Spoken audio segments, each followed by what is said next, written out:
Good afternoon, everybody. How are you? I hope very well. Okay, so today we have a class on an update for vaccination policy that's going on in Berkeley. Just got an email yesterday that kind of explains it. So not everyone in our group has done Meals on Wheels in Berkeley, but some of you have. But Berkeley just sent out a notice that I'll read for you about how volunteers need to be vaccinated in order to deliver food during Meals on Wheels. And they need proof of your vaccination. So I'm going to go over how you can do it. They have specific ways that they want you to turn it in. Because, technically it's not best to actually carry your vaccination card anywhere to show people. Because if you lose it, there are records of it somewhere else, so you can get it printed out again. But it's best to keep your original. So what I'm going to do is I'm going to read over exactly what needs to happen. And then I'm going to show you how you can get it put on your phone, because I had mine put on my phone yesterday. So, first things first. So, it said, Dear volunteers, last week the Berkeley City Manager's Office announced a new COVID-19 vaccination policy, which applies to both employees and volunteers.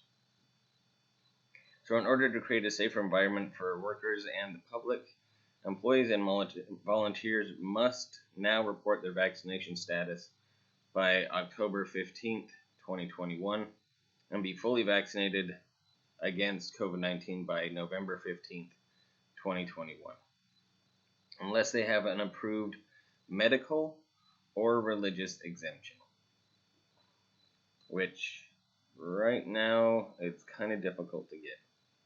I know there's a player for the Warriors who does want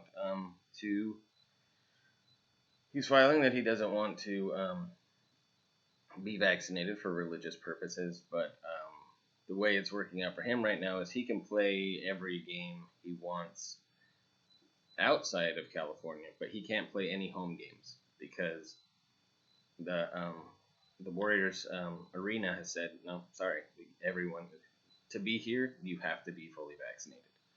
So, but again, I don't know how you'd get an approved medical or religious exemption.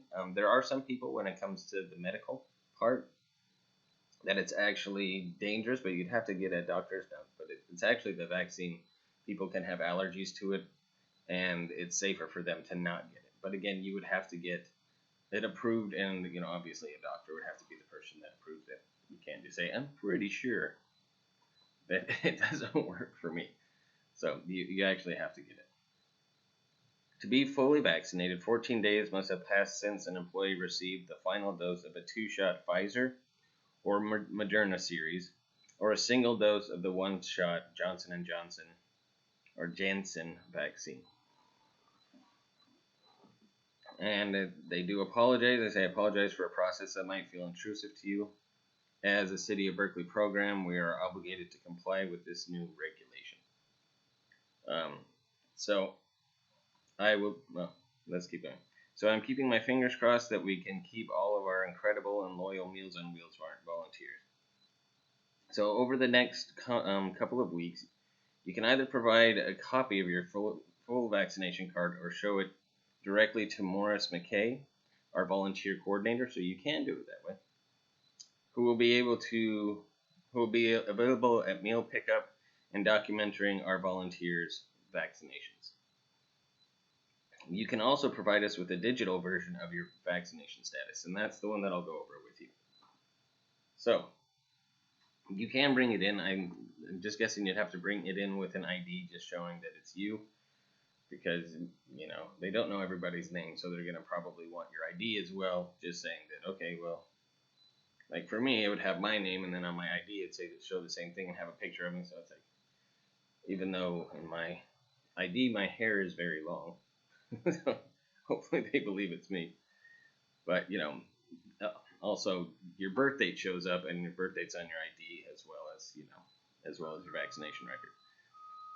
So, So one way to do it is you can use your cell phone to take a picture of your vaccination card, then attach it to your email and send it to mmckay@cityofberkeley.info. So I can help anybody with this, just ask me, and I can help out with that. Second way is to access a digital copy of your vaccination card through https myvaccinerecord.cdph.ca.gov and follow the instructions. Once you've done this, you can save a picture of the digital copy to your phone or take a screenshot and attach it in your email to Morris.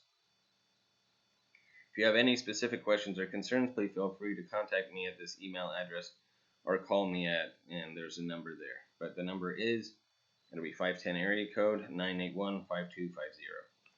And it says, "Thank you so much for your service to our seniors. We know we could not do this without you." So, it's got to be very tough on them, and like they said, they apologize for being intrusive. But this is going to be tough on them to make sure that everybody gets this. So, like I said, you can take a picture of it and then email it to Morris McKay. And I have that information right here, but again, it's mmckay@cityofberkeley.info. Then there's another way to do it, and I've done it already. So if you look at my phone right here, there's a little vaccination status.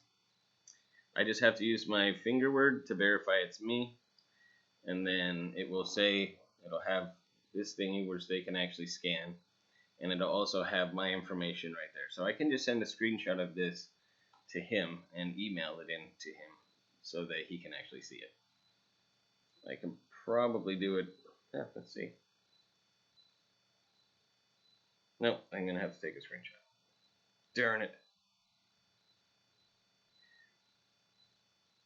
But it does show everything that you need on it right there.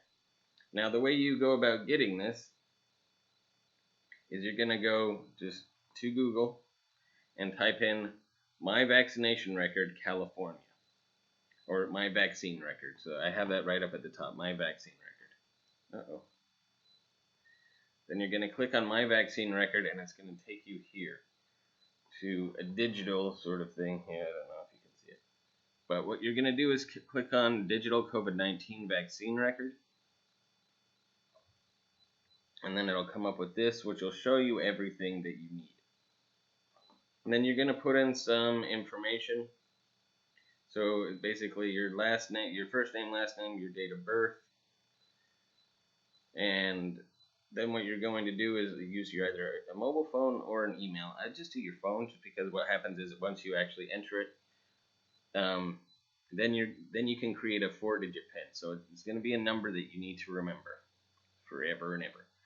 Most of us have PINs, and then you're going to put that PIN in, and eventually it'll lead you to a place where it'll say that you can. Since I've already done it, I can't do it. But you also have to certify, say that this is me. I'm not doing this and trying to steal somebody else's information. But then you're going to go through, and it's going to give you the option to either save it on your phone or download it. So I just saved it on my phone, and then it pops up as the icon that you see. And then for mine, I just have to use my fingerprint, and then it'll bring it up. So I can just go boom. There's all my information.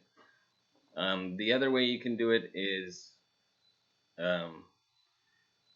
just use that PIN number. So, if your phone doesn't have the fingerprint recognition, then all you do is you'll type in whatever that 4-digit code that you come up with is.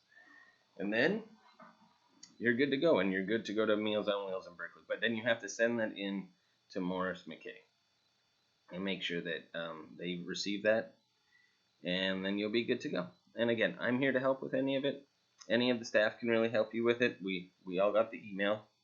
And so, like I said, if you want to continue to volunteer, right now this is just our Berkeley site. So the other sites here in San Pablo, things like that, Hercules, they don't have this requirement yet.